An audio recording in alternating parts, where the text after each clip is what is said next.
Later, man.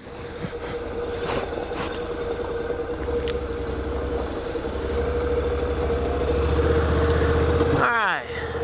So I thought I'd take this time while I'm on some nice roads to do a little recap review of my trip here. Recapping, I started in Beaufort, Georgia, and went all the way to Fort Mountain State Park, which is close to Chatsworth, to meet Evan. He comes from Woodstock, Georgia. And met him there, and we started from there, from Chatsworth. And we made our way up the Cohutta Forest, Cohutta National, I think it's the Cohutta Forest. It's actually what it's called. Cohutta. We went up Cohutta using all dirt. We went 110 miles all the way to Tellico Plains. And out of the 110 miles, almost 70, 67, 68 were on gravel or dirt. So that is awesome. That's 60%. That's pretty cool. That was enjoyable. We went on a CRF250L. That was Evan TV PhD. He was on the CRF today. I didn't bring mine. Mine's still getting some new shoes and this and that, but I really wanted to take this one out today. And I was on my Honda NC700XD. We went to camp, so we both carried tents, we both carried food, we both carried all our supplies for a one-night trip.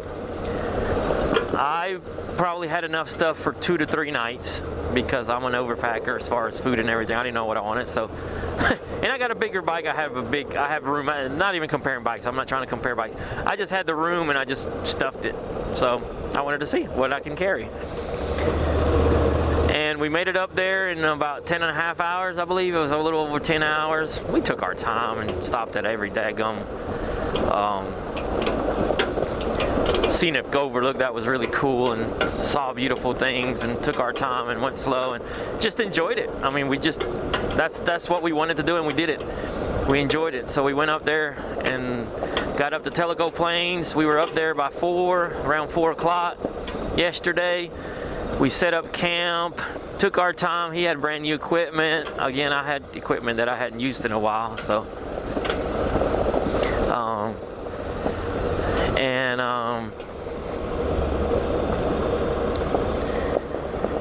and it was cool. I enjoyed it. We made a fire, we cooked, we talked, we hung out, we checked out the videos and looked at them together and just talked about future trips and this and that, and got to know each other, and that was really cool, and that was enjoyable. The big part of the trip was just the fellowship, you know. Then this morning we got up. I didn't sleep for crap last night. We're going to get to pros and cons in a second, review, but I didn't sleep for crap last night, but I was up by 5:30 or so. I slept for about 3 or 4 hours, and I want to say about 6:30 we were both up. We got ready, and by 8 o'clock we had packed everything up and breakfast and everything, and we were on the road. It is now 11:30. By 11 o'clock we were here to our new food spot, the waterfall. I won't call it the Bear Creek Waterfall. I don't know the name of it. And we ate and said our goodbyes and exchanged things that we had of each other's, and that's the trip now. I gotta get home, and I'm in a hurry today, so that's why we didn't hit as much stuff. But we left, and I had 195 miles on the clock. We got there with I got 265, so 65 and 5 is 70 miles, and well, I'll be a monkey's uncle.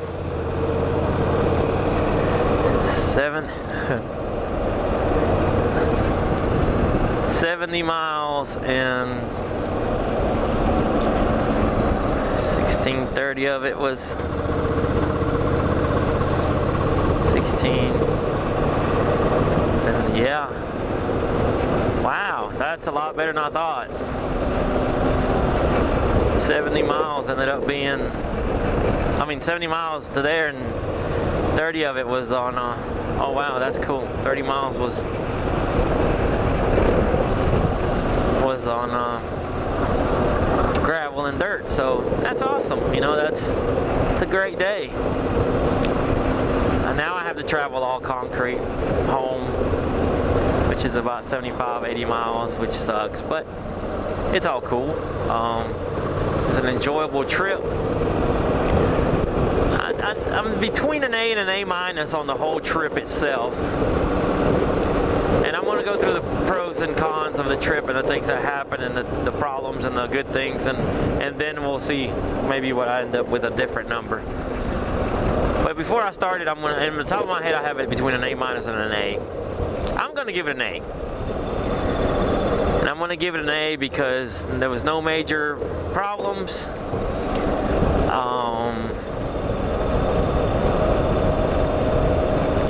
No major problems. I didn't get eaten by a bear. I enjoyed every second of it, except for last night sleeping. So, yeah, I'm gonna give it an A. So the problems that I had, the cons of the trip, were the problems that I had on this trip. Number one, I could not find the communication system that Evan and I use to talk back and forth to each other, and we've really enjoyed the videos that way, because you get the two perspectives of two different people as you're going on the trip, you know. And I think he's gonna come up behind me. That's funny. So we get the two perspectives. And I left it. Well, in the middle of the night when I couldn't sleep, I was digging through my laptop case trying to figure out something to do. And I'll tell you why. That's another con, a couple cons there going on top of each other. And I found it. It was in my briefcase, in my laptop case. I was like, oh man. So we had it for today, but it didn't work out too good today, because we got to be close to each other. Usually on dirt it works, and then when we get off road, on the road, we don't stay close enough, and they kind of just start scattering about. But anyway, that was the first problem that happened. And the second problem that happened was that my saddlebag broke. The zipper broke, and it was just hanging, and I had to rig it, and it's still rigged. And although I was gonna fix it while we were there, I had an idea on how to fix it. I decided I was going to call or go back to Cycle Gear where I got them, and ask them about it, because I've had them for 6 months and I haven't used them but maybe less than a handful of times. I haven't used them 5 times, maybe 3 or 4 times, and the zipper breaks. So I don't know. We'll see what they say.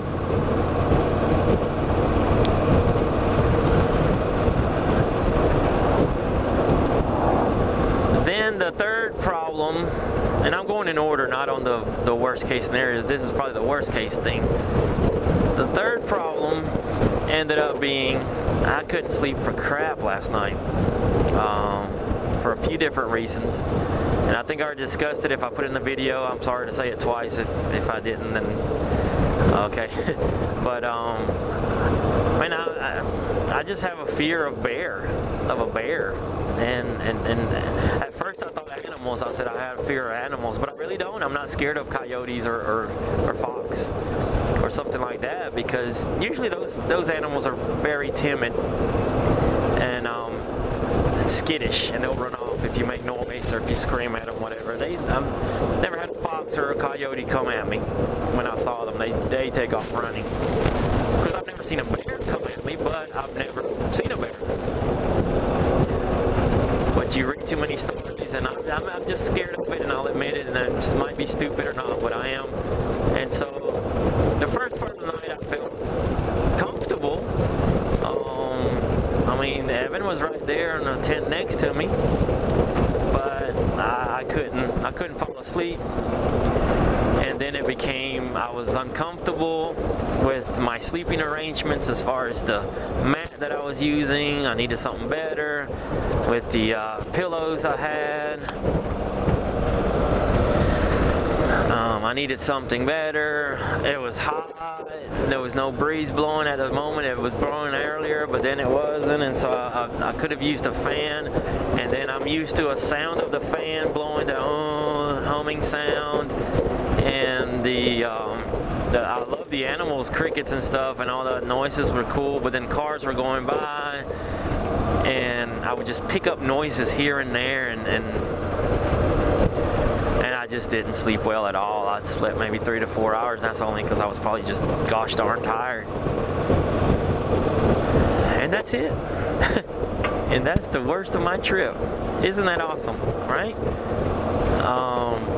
I can handle not sleeping for one night that well. I'll sleep great today. But it was the reasons why that I can fix a lot of those things. And so the comm was fixed. I got one. He's getting one now because he wants a sound thing. The saddlebags, I've got ideas of what I want to do with them and how to fix this and that. So that'll get fixed, and we'll see what happens next time. And then the sleeping, I think I just need to be better prepared. I had safety equipment. I had protection, I mean. But, you know, I don't want to kill a bear. And I don't want to bring attention like that to myself at a campground. And it's just a lot of factors to it. So I think I just need to figure out, carry a stick, my hiking stick, or something that I feel comfortable as a weapon to protect myself if such a thing happened, which probably will never happen. But it's my fear, so I have to protect myself for it and then give myself a peace of mind. And I read wasp spray was just as effective as a deterrent to a bear like that. You spray it in the face, and it's better because it shoots out further and it's more accurate, and that's what I was reading. Now, if you think it's wrong, then write it up. Let me know. We'll discuss it down there. But so if I would have had a few other things, a better mattress, like a blow-up mattress, inflatable pad, better pillow,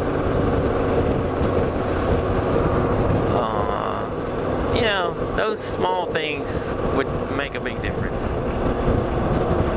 So everything else was great. My little stove worked great that I used to cook. Oh my gosh, I had beef, Chef Boyardee lasagna in a can. Opens up, you don't have to have a can opener, and I cooked it on my little stove, right on the stove in the can, and it worked out great, and tasted different. It was tasted good, tasted different.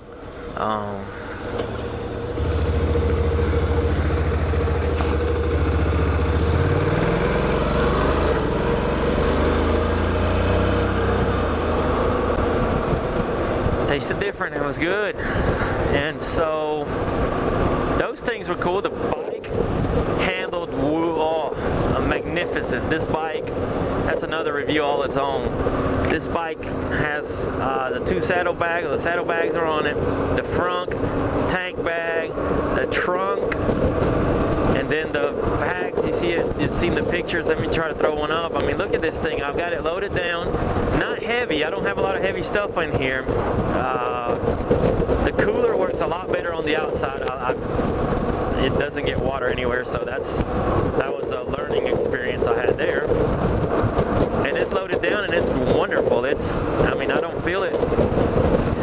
The problem obviously is trying to get on and off. I'm not a young buck anymore, and trying to get the leg over and under, and it's like playing Twister. So yeah, that's the only complaint, but that's not the bike's fault. That's my old fault. So that worked flawlessly. The tent was great. What I slept on wasn't. the stove. I mean, everything is working great. And our con, I forgot to mention it. There was no electricity at the campsite itself. There was electricity on the premises, and it wasn't until the next morning that I realized this morning when I went to the bathroom and everything, and I saw the plugs where I walked around a little bit because Evan was still asleep. So I was kind of just wasting a little bit of time, and the light was, there was plugs everywhere down there. Darn it. We would have known, we would have walked down there and at least just plugged in and got us full charge. We would have been fine. Now we lived without it and we were able to deal with it. You know, and that's part of the coming out here is getting unplugged a little bit. So that was okay. It's not a big deal. But yeah, that was a con. I like my technology too much. I like being able to get the pictures, the videos off the camera, so I have a fresh camera the next day. And you know, that was not a big con, but it was a con. But the place that we stayed at was wonderful, quiet. We were the only ones camping. There was a general site area. That's why there was no electricity. It's a general site area, so you just kind of picked a spot and you camped wherever you wanted to. You didn't have assigned spots. And we got the best one there because we were the only ones camping. We had the best one there. And there was a couple groups, 2 more groups came in and they were in cabins, which I don't think they were worth it, $50 for those cabins. I'm sorry to tell you. I went up there during March Moto Madness, paid $50 for a cabin that had my own bathroom, bedroom, a futon for somebody else could sleep in, so you could really sleep 3 people if 2 slept in one bed. But even 2 people, you had a futon in a bed, you had your own shower and bathroom, air conditioning, heat, you had a refrigerator and everything. So that place wasn't worth the $50. I don't think they should charge maybe 40 or 30 for that. But the place was wonderful. The lady was really nice. Hunt's Motorcycle Lodge, I believe it's called, in Tellico Plains. Great location to everything. They had ice and they had an ice machine. They had washer and dryer, which was really cool. We could have dried our clothes if we wanted to. All kinds of stuff. I mean, there are a lot of little amenities on the outside that you didn't need anybody around to use, and that was cool. So yeah, overall the trip was awesome. The cons aren't that big a deal. That's why I'm between the A and the A minus. The sleeping really was rough. So would I do it again? Yeah, we're planning next trip. It's gonna be, so that's V-Man 1313 with my camping adventure 2015, number 1, I'm gonna call it. The 2015 camping adventure number 1. My very first time motorcycle camping. I don't think it'll be the last, but a few things are going to have to change the next time I do it. Luckily, not a lot of big things. It's just the sleeping arrangements are going to have to change. What I sleep on, what I used to sleep on, and the fan and that kind of stuff. That'll change. So, all right. Hope you enjoyed. I know I carry on a little bit sometimes. You're out here riding and I got an 80-mile trip, I start rambling, I know. But I hope you enjoy. I'll try to cut out all the junk as best I can. It's V-Man 1313 out.